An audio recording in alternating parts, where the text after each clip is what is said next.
Before we can get started to answering that question, one has to ask, what is a logarithm?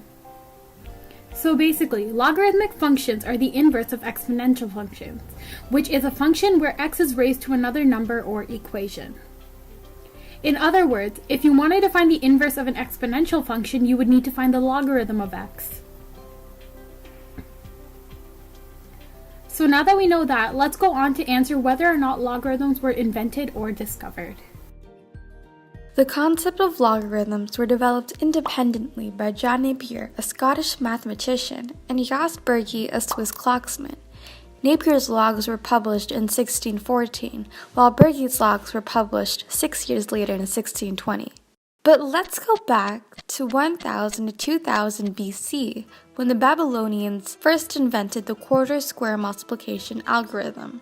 They used this to multiply two numbers using only addition, subtraction, and a table of quarter squares. Such tables served a similar purpose to the table of logarithms, which was the basis of John Napier's research in 1600 AC. This was followed by the creation of logarithmic functions with the base 10 by Henry Briggs a few years later.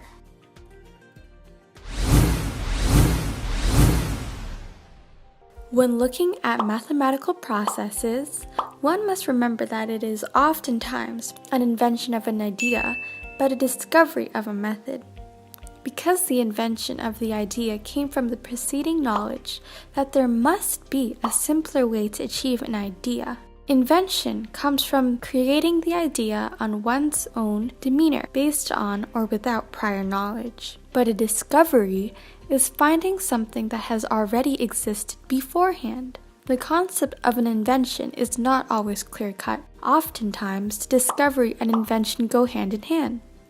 For example, when it comes to logarithm, Napier had to invent the idea, meaning that he had to come up with the concept on his own. Other mathematicians such as Briggs added on to Napier's invented concept. The reason for this invention is that they hoped to simplify the idea of describing changes in terms of multiplication, especially with very large or very small numbers.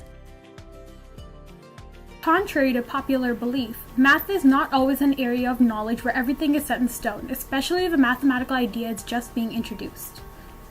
For example, when you look at the mathematical laws, such as the rules of logarithm, it took many trials and errors for those laws to be achieved. So in conclusion, we believe that while the idea of logarithms may be a discovery, the actual process of incorporating it into modern-day mathematics would be due to invention.